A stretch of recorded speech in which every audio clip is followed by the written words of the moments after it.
할렐루야. 우리 앞뒤 옆 사람과 인사합니다. 오늘도 수고 많으셨습니다. 한번 인사하시죠. 네. 오늘도 수고 많으셨습니다. 네. 뒤에 분들도 한번 인사하죠. 오늘도 수고 많으셨습니다. 네. 날씨가 여전히 낮에는 덥습니다. 건강 유의하시고 하나님의 도우심이 여러분과 함께 하시기를 바랍니다. 지난 주말에 우리는 충격적인 소식을 들었는데 아프가니스탄의 탈레반으로 인한 함락 소식을 들었죠. 제가 그 소식을 들으면서 여러 가지 생각이 들었어요. 그 중에 하나가 뭐냐면 우리는 돈으로 안 되는 게 없다, 힘으로 안 되는 게 없다라고 생각하는데 돈으로도 힘으로도 안 되는 것이 있다 하는 것을 이 아프가니스탄에서 보게 된 거예요. 아프가니스탄은 오랜 식민지 생활을 했던, 그래서 많은 어려움을 겪었던 나라지요. 그 알렉산더 대왕에 의해서 그 지역은 점령당해서 식민지로 살았고, 그 이후에 칭기스칸에 의해서 점령당해서 그 땅이 점령당했고, 인도와 영국과 그리고 소련에 의해서 그 땅은 점령되었다가 그 이후에 내전을 겪으면서 미국이 2001년 9.11 사건 이후에 전쟁을 시작하면서 미군이 장악을 하고 있었죠. 미국이 장악하고 있었죠. 20년 정도. 자, 그런데 그 내전 기간 동안 1996년부터 2001년까지 대략 한 5년 동안 한 40%의 인종을 가지고 있는 이 순위파 이 탈레반들, 이제 강경한 보수주의자라고 말할 수 있겠죠. 그들이 그 아프가니스탄을 점령해서 대부분의 도시들을 통치했었어요. 근데 그때 얼마나 잔인했는지 몰라요. 특별히 여성들은 정말 인간 이하의 대접을 받으면서 살았어요. 그러니까 그때의 악몽들이 여전히 있는 거예요. 그들이 얼마나 잔인한 사람들인지를 알고 있어요. 그러면 그들에 의해서 악몽 같은 시간들을 5년이나 겪어봤잖아요. 그러면 그들과 맞서 싸울 때에 목숨 걸고 싸울 것 같은데, 그런데 결국 그들과의 싸움에서 지고 말았어요. 그들이 점령하면 예전에 그런 모습들이 다시 나올 것이 뻔한데, 그런데도 불구하고 그들은 왜 목숨 걸고 싸우지 않았을까 하는 거예요. 그뿐 아니라 미국은 아프가니스탄에서 탈레반들과 전쟁을 시작한 이후에 어마어마한 돈을 갖다 쏟아부었어요. 미국이 그곳을 점령한 이후에 그곳에 들어간 돈만 2조 달러 이상이 들어갔어요. 2조 달러면요, 대략 2200억 정도, 2200억 조 정도 되는 건데요. 여러분 아마 숫자가 생각도 안 될 거예요. 우리나라 2021년 예산이 558조 정도 돼요. 그러면 미국이 아프간 전쟁에 갖다 쏟아부은 돈이 우리나라 지금 현재 2021년 예산의 4배 이상을 갖다 쏟아부은 거예요. 별로 놀라지를 않는군요. 우리나라가 경제 규모가 얼마나 큰가요? 세계적으로 볼 때. 그런데 그런 우리나라의 1년 예산을 558조로 우리가 알고 있는데 그것의 4배 이상을 아프가니스탄에 갖다 쏟아부은 거예요.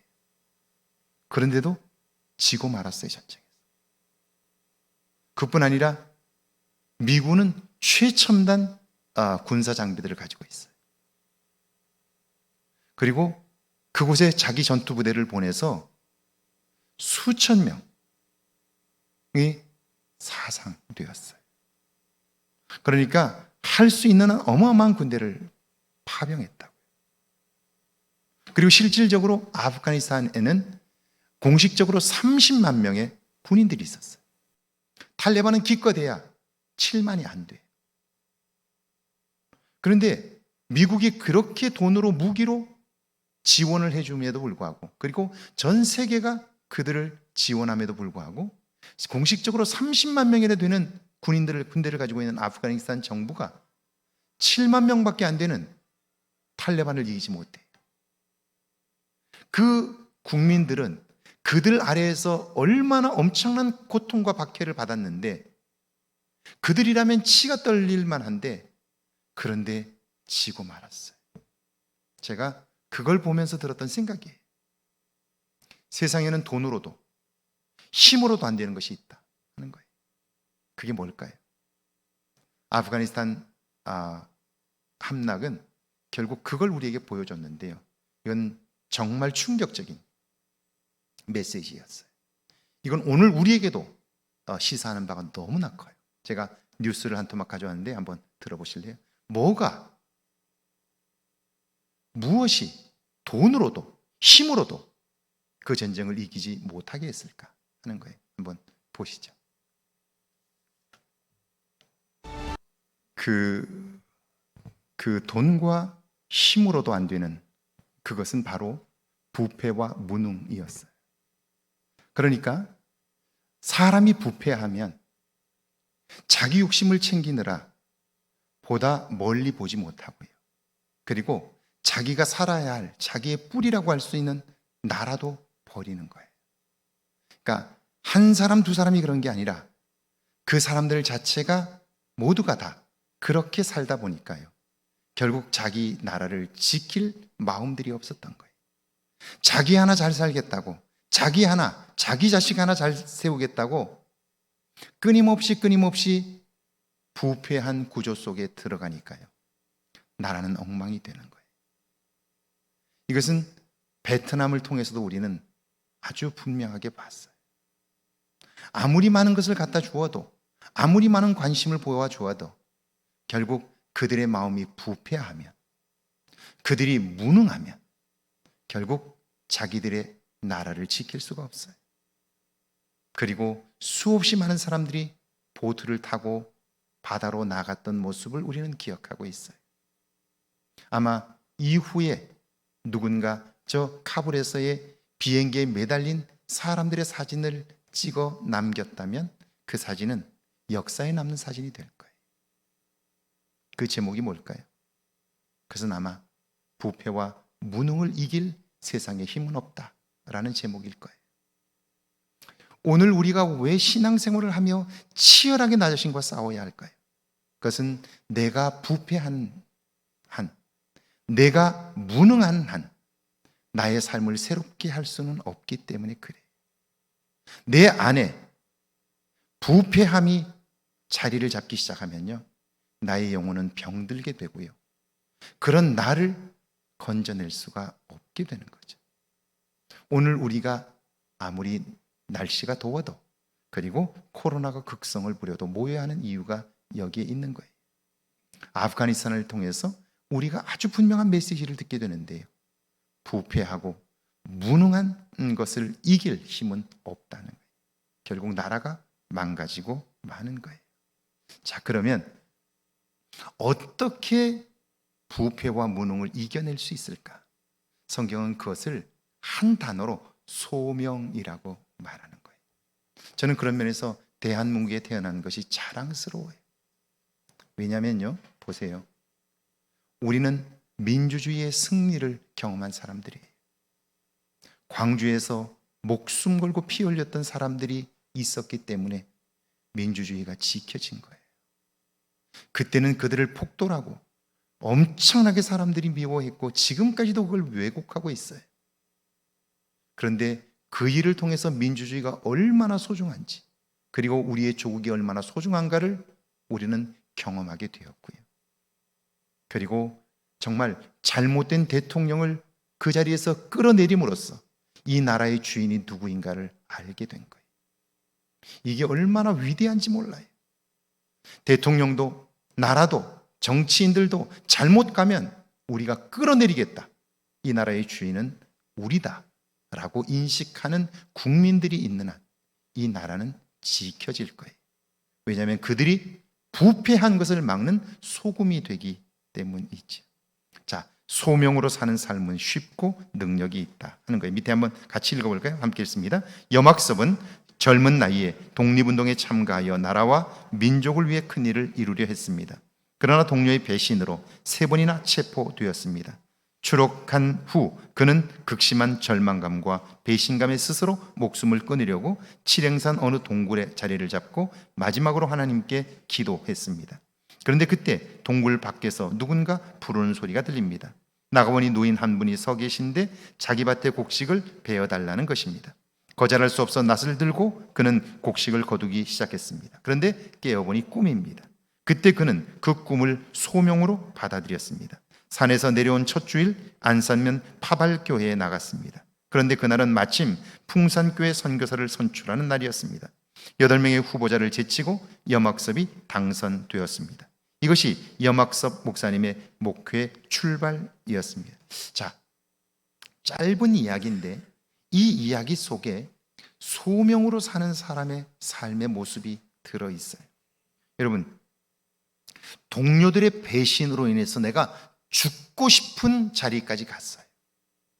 여러분이 만약 이 염학섭이었다면 이 상황에서 어떻게 반응했을까요? 그리고 그런 상황에서 여러분은 하나님의 뜻을 발견할 수 있을까요? 그런데 그의 인생 전체를 놓고 보면요, 하나님은 그를 목회자로 불러 그 좌절하고 절망하는 시대에 소망을 전하게 하셔요. 그런데 그 부르심의 첫 출발이 동료들의 배신이었다는 거예요. 그리고 그 배신은 죽고 싶을 만큼 고통스러웠다는 거예요. 저는 이 장면에서 마치 하나님께서 요셉을 애굽의 총리로 세우기 위하여 그를 애굽으로 보내시는데, 그런데 그 과정이 어떠냐면요, 형제들의 미운 마음을 충동하여 요셉을 애굽에 팔아버리는 거예요. 이게 하나님의 방법이었다고. 그러면 여러분이 요셉이라면 내가 억울하게 형들에게 누명을 쓰고 그 구덩이에 빠지고 애굽의 노예로 갈 때 여기에도 하나님의 뜻이 있다고 믿을 만한 믿음이 있느냐 하는 거예요. 형제들을 향한 미운 마음을 이길 수 있는 내적인 힘이 있느냐 하는 거예요. 오늘 염학섭이 목숨 걸고 나라를 위하여 살기를 원했는데, 그리고 목숨 걸고 함께 그 일을 하자고 했던 동료들이었는데 자기 살겠다고 나를 배신했어요. 밀고 했어요. 그랬을 때 그때에도 여기에 하나님의 뜻이 있다, 하나님의 계획이 있다 라고 믿을 만한 믿음이 여러분 속에 있느냐 하는 거예요. 그걸 볼 수 있는 믿음의 눈이 있느냐는 거예요. 어떤가요? 여러분에겐 그 눈이 있으신가요? 그뿐 아니라 꿈을 꿨어요. 지금 죽고 싶은 마음이에요. 죽으려고 하는 거예요. 그 상황이에요. 그런데 꿈을 꿨어요. 꿈이 뭐 대단한 것도 아니에요. 한 노인이 와서 벼를 좀 배달라고 이야기를 한 거예요. 곡식 좀 배달라고 그거 한 거예요. 깨어보니까 꿈이에요. 죽고 싶은 마음밖에 없는데 그 상황에서 그 꿈을 꿨다고 그 꿈으로 내 삶의 방향을 바꿀 수 있겠느냐고. 이것이 하나님이 나에게 주시는 소명이다 라고 읽어낼 수 있겠느냐고. 자, 믿음이란 이런 거지.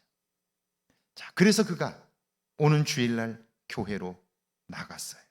안산면 파발교회에 나갔어요. 나갔더니 그날 마침 예배를 마치고 풍산 지역의 순회 선교사를 선출하는 날이에요. 목회자가 없는 교회들 나가서 설교하고 그리고 지역에 전도하고 이런 일들을 하는 순회 선교사를 뽑는 날이에요. 그날 처음 나간 거예요. 그런데 그 순회 선교사를 지원한 사람이 이 염학섭을 포함해서 8명이었어요. 그는 그 교회에 처음 나갔어요. 아마 나와서 자기 소신을 이야기했을지도 몰라요. 그런데 이 교회가 대단한 것은 오늘 처음 나온 사람인데, 알지도 못하는 사람인데, 그가 나와서 이야기를 하자 그를 믿어주고, 그리고 기도하며 선거를 했는데 이 사람이 뽑힌 거예요. 교회 대단하지 않아요? 교인들이 대단하지 않아요? 본 적도 없는, 이 지역 출신도 아닌데, 그런데 그를 뽑았다는 거예요. 자, 믿음의 사람들의 모임의 능력이라는 게 뭘까요? 그게 나의 판단을 따라 사는 걸까요? 교회는 하나님의 부름을 받은 사람들의 모임이에요. 그렇다면 어떤 상황, 어떤 형편에 있든지 이때에 하나님이 원하시는 게 뭘까? 그걸 생각하는 것이 하나님의 백성들이고요, 하나님의 부름을 받은 사람들이죠. 우리 교회에 순회 선교사를 뽑는다고 할 때 7명은 우리 교인들이고 한 사람은 오늘 처음 온 사람이에요. 과연 우리 교회가 그 한 사람을, 하나님의 계획한 그 사람을 분별할 수 있느냐 하는 거예요. 자, 대단한 거죠. 이게 믿음의 능력인 거예요. 오늘 우리가 주의를 얼마나 잘 지키느냐, 빠지지 않느냐 중요해요. 왜냐하면 믿음은 들음에서 나기 때문에 그래요. 예배를 사모하는 일은 그래서 기본 중에 기본이에요. 문제는 오랫동안 예배를 드리고 있는 나에게 이렇게 믿음이 성장하고 있느냐 하는 거예요. 동료의 배신이, 그래서 죽고 싶은 이 상황에서도 하나님의 부름을 생각하고 그것이 소명의 출발임을 알 수 있겠느냐? 그때에도 작은 꿈을 꾸고 그것을 소명으로 인식할 수 있는 믿음의 해석이 가능하냐?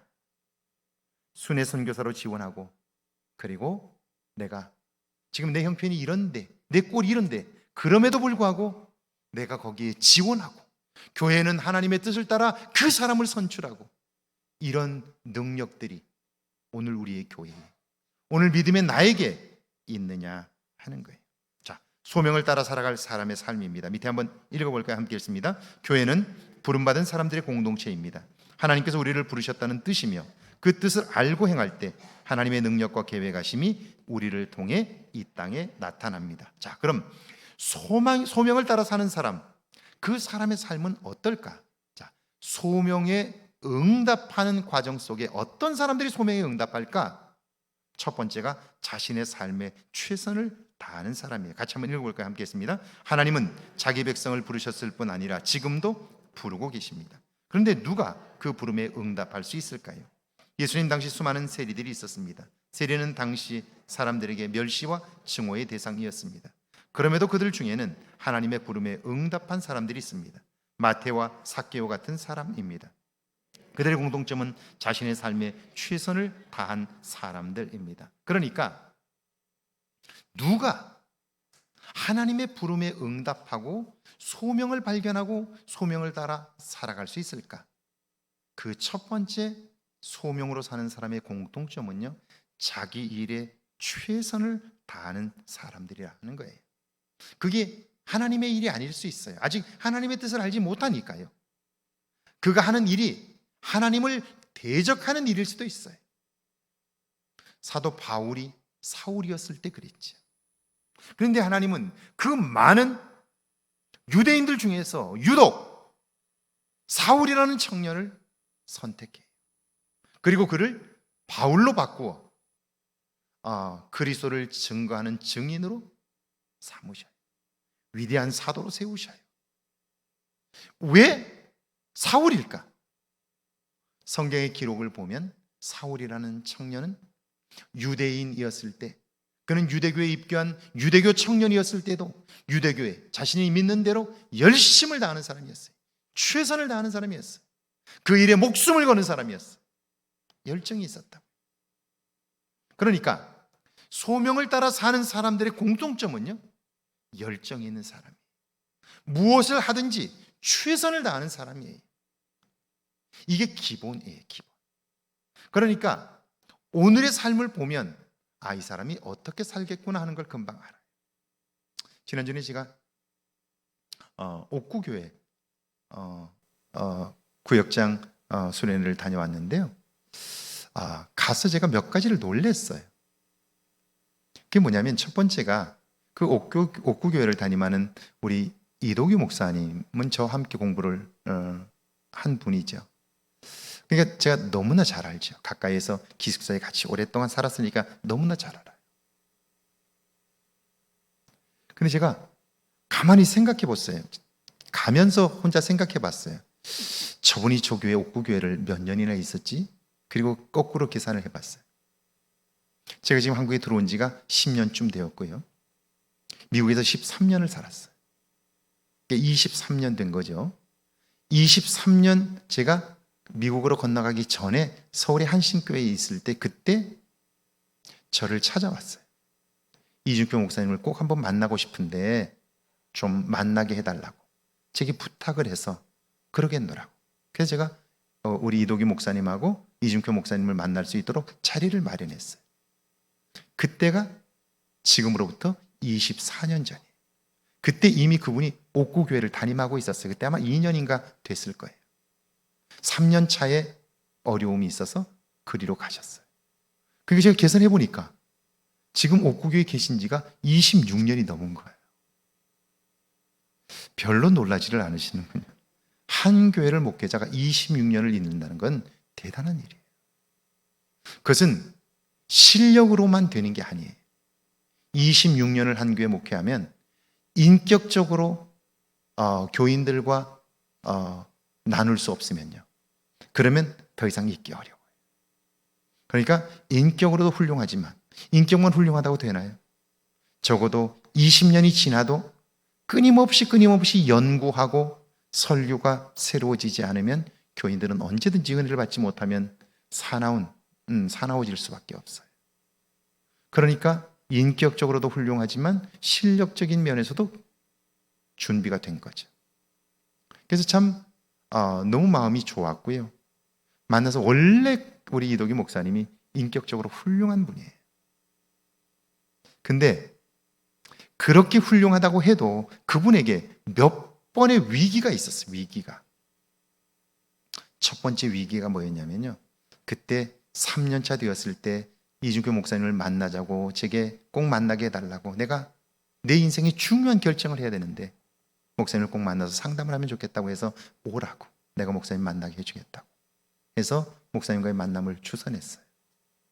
근데 그때 그분이 이 목사님을 만나려고 했던 이유가 뭐냐면요, 그때 옥구교회가 사실은 군산에서 좀 떨어진 옥구라는 면에 있어요. 시골이었어요. 지금은 도로가 나서 거기 군산대학이 들어와서 가까우니까, 큰 도로가 나니까 교회가 이제 번듯하게 새롭게 짓고 해서 잘 보이고 하니까 괜찮지만, 그때만 해도 시골이었어요. 길이 없었어요. 그냥 조그만 길밖에 없었어요.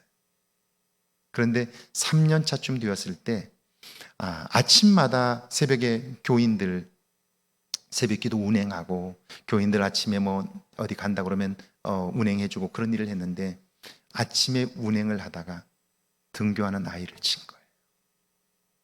아이가 죽었어요. 목사가 운행을 하다가 교통사고를 냈고 아이가 죽은 거예요.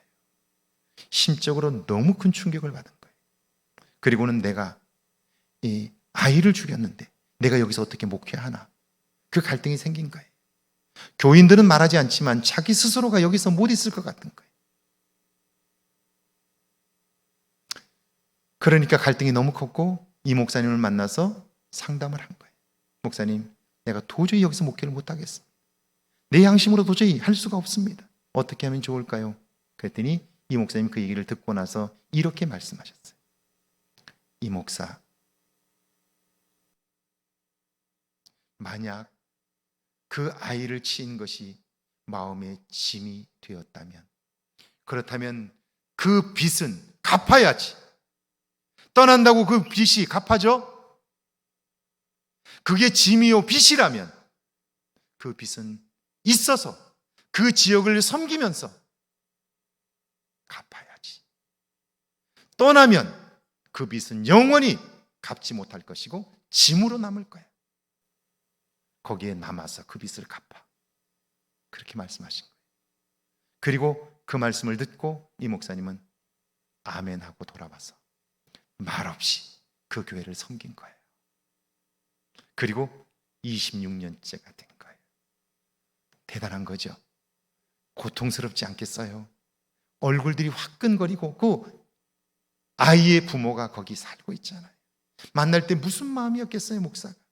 고통스럽지만 참고 인내한 거예요. 그 고통을 겪어내니까 그렇게 오래 있을 수 있어요. 그뿐 아니라 또 한 번 위기가 왔어요.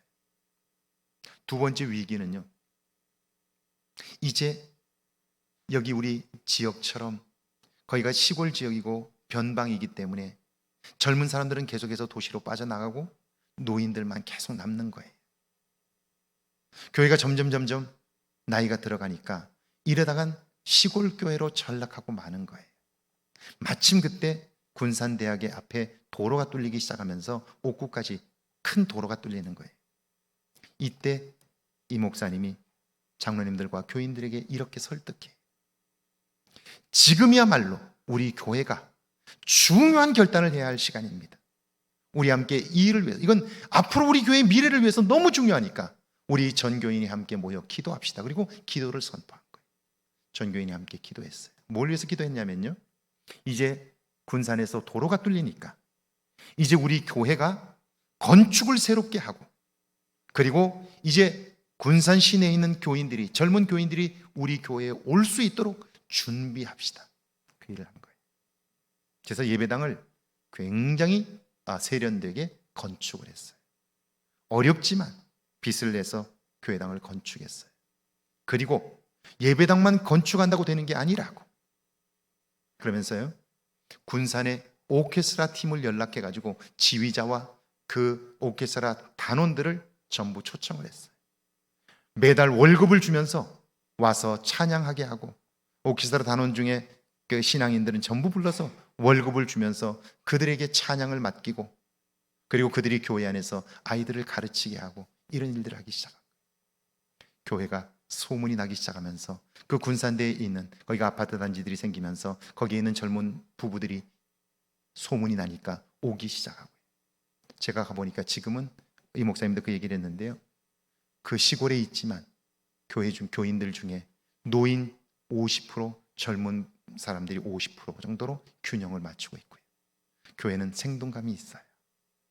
그러면서 앞으로 더 기대가 된다고 그래요.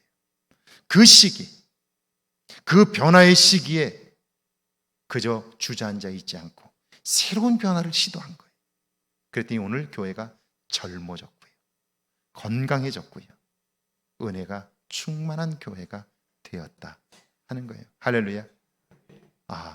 정말 중요한 시기, 열정이 있으니까 그 주변에 있는 교회들, 저희 교단의 교회들, 먼저 있었던 더 나은 교회들도 있었는데요, 지금 다 시골 교회로 전락했어요. 그런데 옥구 교회만 젊은 사람들이 새롭게 늘어가고 있어요. 이게 뭐예요?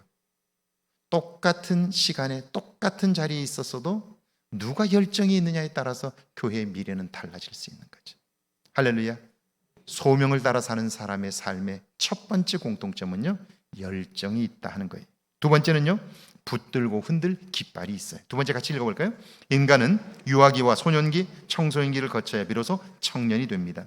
인간의 몸과 마음과 영혼은 결코 완성된 채 태어나지 않는다는 말입니다. 자신의 삶에 최선을 다하는 사람은 그 일을 통해 나름대로의 목표를 가집니다. 목표가 없다면 금방 지치거나 일 중독에 빠져버립니다. 작고 큰 삶의 목표, 그것이 깃발입니다. 하나님의 부름에 응답하는 사람은 반드시 붙들고 흔들 깃발이 있습니다. 자, 소명을 따라 사는 사람, 이제 믿음 안에서 성장하는 믿음을 가진 사람들의 공통점, 그리고 소명을 발견하고 사는 사람의 공통점은 뭐냐면요, 그들의 삶에는 흔들 깃발이 있어요. 흔들 깃발이란 자기가 살면서 세운 목표예요. 목표. 그 목표를 가지고 있기 때문에 언제든지 누군가가 너는 왜 사느냐라고 묻는다면 나에게는 살아야 할 이유가 있다고 말하는 거예요. 그게 깃발이에요. 만약 살아가면서도 살아야 할 이유가 없고 그냥 과거에 살았던 방식대로 오늘을 살고 오늘을 살았던 방식대로 내일을 사는 사람에게는요, 열정이 없어요. 왜냐하면 흔들 깃발이 없기 때문에 그래요. 그냥 사는 거예요. 그러니까 그 사람은 살아도 사는 맛이 나질 않아요. 오늘 믿음 안에 사는 여러분들의 삶에 깃발이 있으신가요? 남은 시간 동안 내가 이루고 싶은 목표가 있으신가요? 이게 없다면 우리는 소명을 따라 살 수가 없게 되는 거예요. 작은 목표들을 정하는 거죠. 그리고 그 목표를 향하여 열심을 내는 거예요. 그럴 때 하나님은요, 그 잘 가는 사람을 방향이 잘못되면 방향을 바꿔서라도 잘 가게 하셔요. 그리고 그 깃발이 잘못되었다면 그 깃발을 바꿔 그 손에 든 것을 뽑아버리고 새로운 깃발을 그 손에 들려주시는 거예요. 할렐루야, 할렐루야. 그럼요. 제 인생의 목표가 뭐냐고, 흔드는 깃발이 뭐냐고 물어본다면 저는 정말 저를 만난 사람들이 신앙 안에서 열정을 회복하고 사는 맛을 경험하면 좋겠다. 그리고 제 남은 롱텀의 목표는, 흔들 깃발은 나는 나이가 들어도 노인이 아니라 어른이 되겠다라고 하는 깃발이 있는 거예요. 누구하고도 소통할 수 있는, 마음을 나눌 수 있는, 함께 이야기를 하다가 눈물 흘릴 수 있는 좋은 어른이 되겠다. 이게 제 삶에 흔드는 깃발이에요. 목회를 하는 동안 내가 만나는 사람들의 삶에 영향을 주고 싶다. 그리스도 예수를 전함으로 삶의 활력을 전하고 싶다. 이런 깃발들이 있는 거지. 궁극적으로는 내가 어른이 되어 내 삶이 만족하고 풍성하고 누군가에게 아름다운 모습을 보여주고 싶다. 이런 깃발이 있는 거죠. 여러분의 삶의 깃발이 무엇인가요? 세 번째입니다. 소명의 사람은 하나님을 만나면서 소명의 삶을 살게 돼요. 그러니까 이런 삶들이 그의 내면에 있기 때문에 하나님께서 부르시면 그 부름을 들을 수 있는 귀가 있는 거죠. 그리고 그 부름을 듣게 될 때 그의 존재가 달라져요. 그리고 몸은 열심히 있고 살아야 할 목표들을, 살아온 방식들이 있기 때문에 목표에 손의 깃발만 바꾸면, 그리고 잘못 가는 방향이라면 방향만 바꾸면 열심을 향해서 하나님을 위해서 살 수 있게 되는 거죠. 소명의 사람은 반드시 하나님을 만나면서 소명의 삶을 살게 되죠. 같이 한번 읽어볼까요? 기도를 보면 그는 겁쟁이지만 숨어서 곡식을 탈곡합니다. 그런데 이 일은 목숨을 건 일입니다. 게다가 하나님이 부르실 때 그는 항변합니다. 하나님이 계시다면 어찌 이런 일이 일어날 수 있습니까? 애굽에서 행하신 이적은 어디에 있습니까? 기회만 된다면 깃발을 흔들 준비가 되어 있습니다. 그런 그를 하나님이 만나 주십니다.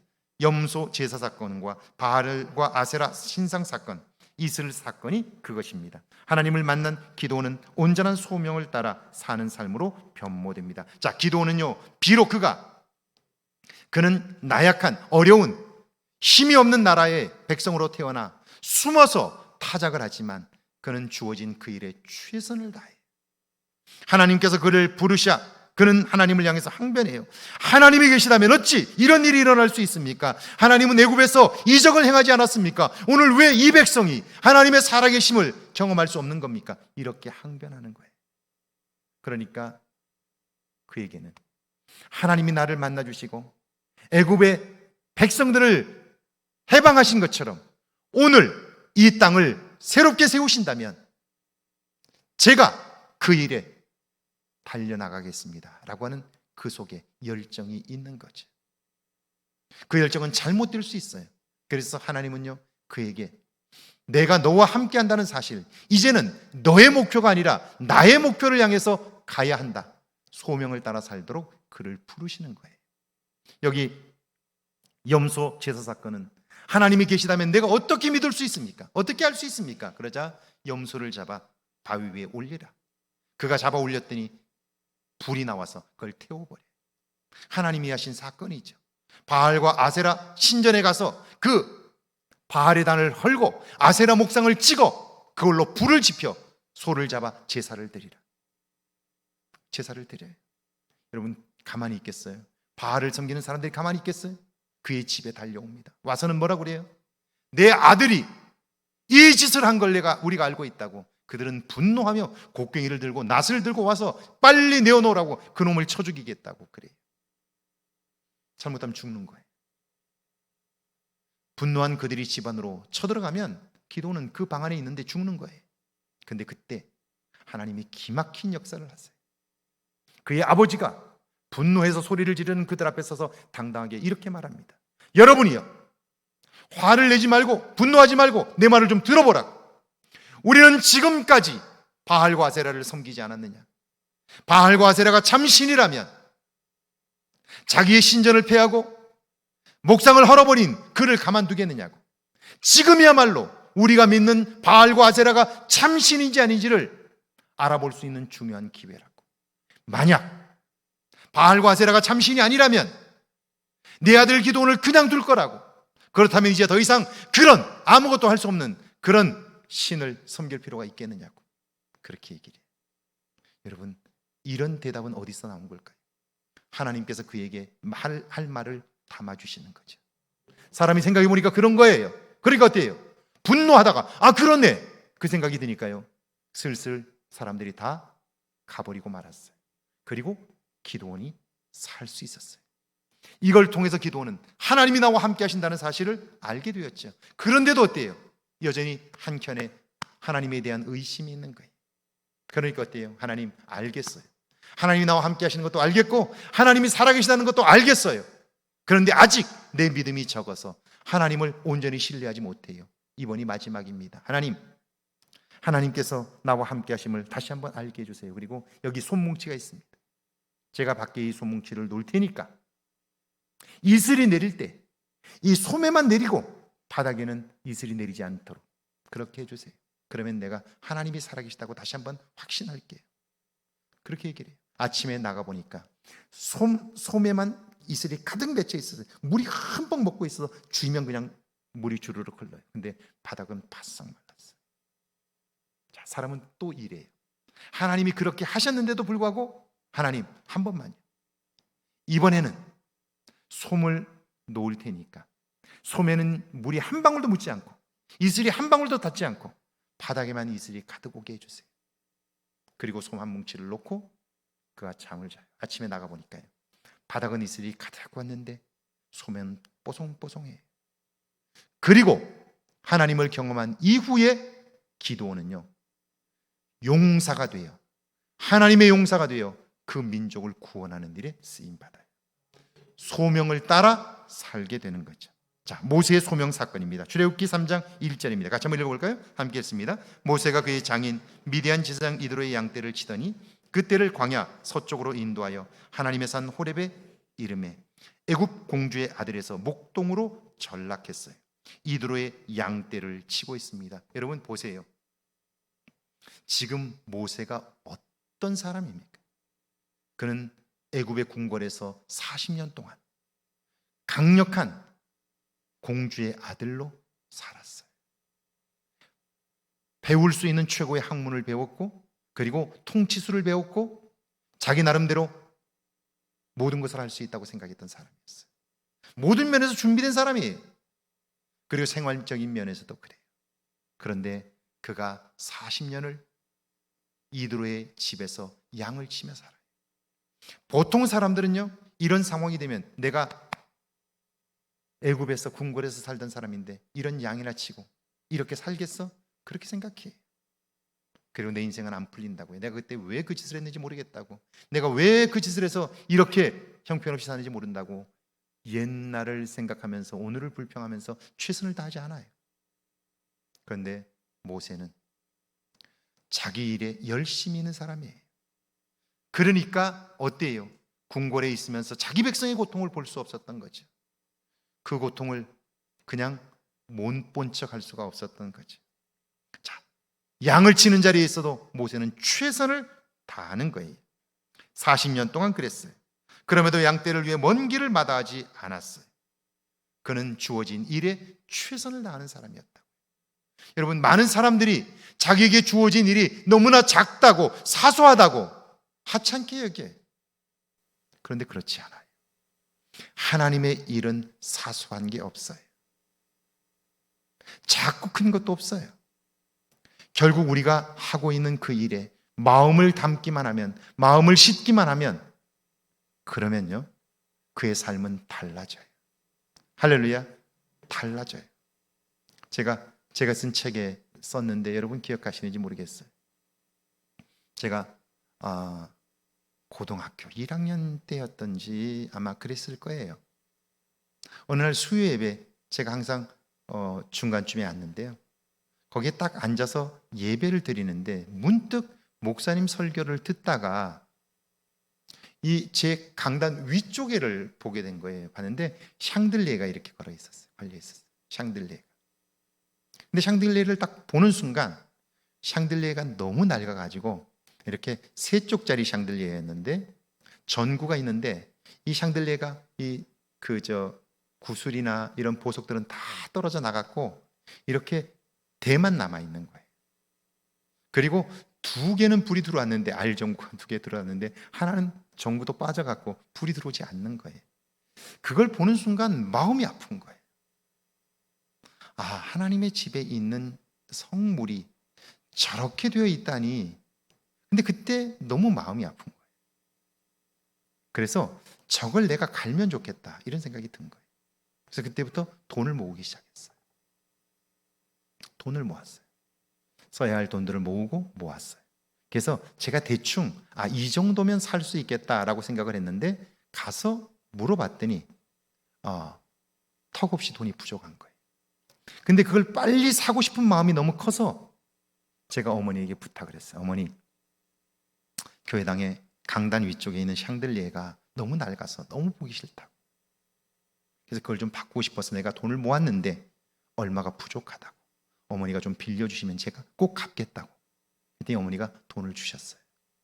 그래서 그 돈을 가지고 목사님 사택을 갔어요.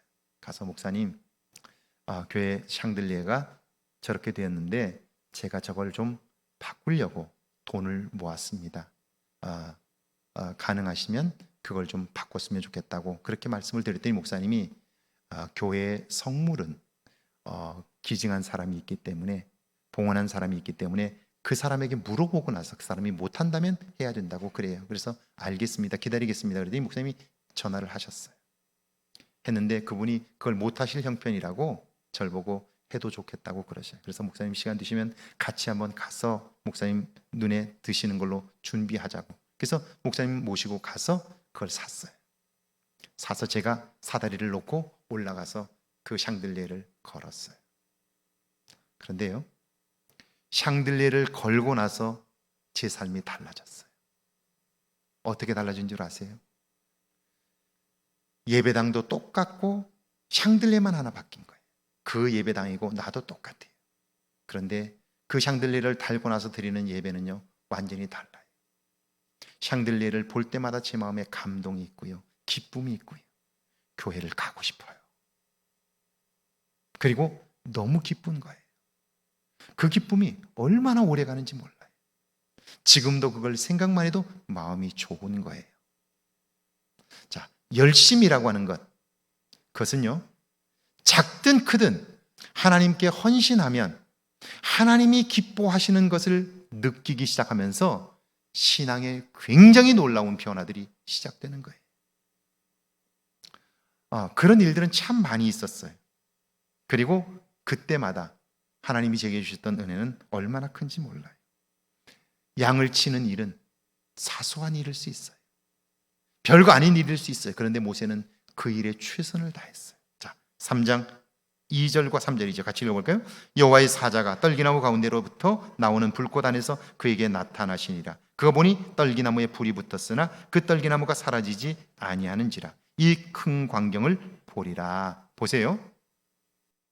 내가 비록 지금 애굽의 공주의 아들에서 양을 치는 신분으로 전락했지만 이제 나이가 80이 되어서 이제는 힘도 없고 할 수 있는 게 별로 없다고 생각이 들 수 있지만, 그러나 하나님을 향한 관심과 그리고 하나님이 하실 일에 대한 기대감이 있으면요 똑같은 것을 보아도 관심이 달라요. 자, 떨기나무에 불이 붙었는데 불이 붙으면 훅 하고 타고 말아야 돼요. 떨기나무에 불이 붙었는데 불이 계속 타는 거예요. 그럴 수 있지, 귀찮아, 내 삶이 그렇지 무슨 그런 관심이 있겠어, 이렇게 생각할 수 있다고요. 왜? 자기 삶에 열정이 없으면요, 자기 삶에 관심이 없으면요 그냥 지나치고 마는 거예요. 그런데 신기하네. 왜 저런 일이 있지? 그리고 나서 가까이 다가가는 거예요.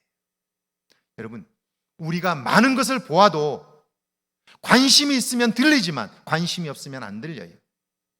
제가 지난번 우리 교인들과 성지순례를 갔을 때 빌립보에도 가고요. 거기 우물가에를 가봤어요. 갔더니 루디아가 그곳에서 바울을 만나게 되는 장면이 나오는데요. 그런데 거기 갔을 때 바울이 이렇게 물어요. 거기 빨래터인데요. 지금도 빨래터로 만들어놨어요. 빨래터인데 많은 동네 아주머니들이 나와서 빨래를 막 하는 거예요. 그때 바울이 이렇게 물어요. 아주머니, 여기 혹시 기도할 만한 곳이 있습니까? 이렇게 물었어요. 거기에 얼마나 많은 여인들이 있었을까요? 그런데 똑같이 들었는데 반응하는 사람은 한 사람밖에 없었어요. 누구였을까요? 루디아였어요. 루디아의 귀에는 기도라는 소리가 크게 들린 거예요. 왜 그 소리가 크게 들렸을까요? 기도에 관심이 있기 때문에. 그가 기도하는 사람이었기 때문이에요. 거기에 아무리 많은 사람들이 있어도 그 말이 들리질 않아요. 왜? 다른 데 관심이 있기 때문에 그래. 기도라는 말에 귀가 번쩍 뜨였던 거예요. 그러니까 우리 집에 가자고. 우리 집이 비었으니까 우리 집에 가서 기도하라고. 기도하고 가려고 하니까 혹시 갈 곳이 있냐고. 없다고. 그러면 여기서 기도하라고. 그래서 결국 그곳이 교회가 되잖아요. 교회가 되는 거예요. 그리고 루디아는 역사적인 기독교 역사에서 위대한 이름이 되고 말아요. 관심이에요, 관심. 그 소리를 듣는 거예요. 자, 상식을 넘어선 광경을 보고 호기심을 가졌어요. 삶에 애착이 있는 거죠. 그것을 향해 다가서요. 결코 지나치지 않았다는 거예요. 신비한 광경을 지나치지 않았다는 거예요. 자, 4절과 5절입니다. 같이 읽어볼까요? 하나님이 떨기나무 가운데서 그를 불러 이르시되 모세야 모세야 하시니 그가 이르되 내가 여기 있나이다. 하나님이 이르시되 이리로 가까이 나오지 말라. 내가 선 곳은 거룩한 땅이니 내 발에서 신을 벗으라. 하나님이 부르셨어요. 그리고 나서 거룩한 땅에 들어서게 되는데 신발을 벗으라 라고 말해요. 여러분, 이게 무슨 말일까요? 왜 하나님은 그에게 신발을 벗으라고 했을까요? 여기 보니까요, 요한복음 21장에 보면 이렇게 돼 있어요. 젊어서는 스스로 띠뛰고 원하는 것으로 다녔거니와. 내 신발을 신고 내 마음대로 다닌 거예요. 가고 싶은 대로 다닌 거예요. 이제는 신발을 벗어라.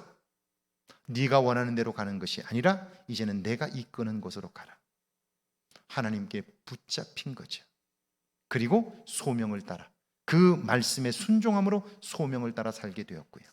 모세는 상상치 못했던 하나님의 역사를 이루게 돼요. 자기 백성을 구원했을 뿐 아니라 그는 무덤 하나 남긴 적이 없지만, 그의 무덤은 어디 있는지조차 알지 못하지만, 그러나 오늘 이곳에까지 그의 이름이 전해지고 있고요. 그의 삶이 성경에 기록되어서요, 세세히 오늘 우리에게 전해지고 있는 거예요. 전 세계 그리스도인들이 아들을 낳으면 제일 먼저 짓고 싶은 이름, 주고 싶은 이름이 데이빗이에요. 다윗이에요. 그리고 모세예요. 모세라는 이름이 되었다고요. 할렐루야. 소명의 사람이 되어 그 일에 쓰임받게 되었다고요. 그리고 소명으로 따라 살면 그 일은 쉽고 그리고 능력이 경험되는 거예요. 여러분, 남은 삶 어떻게 사시겠어요? 여러분에게는 흔들 깃발이 있으신가요? 여러분은 무엇으로 하나님을 기쁘시게 하시겠어요? 교회 안에 작은 것부터 한번 시작해 보세요. 제가 그냥 목사이기 때문에 하는 말은 아니에요. 저는 27의 신학교에 들어갔어요.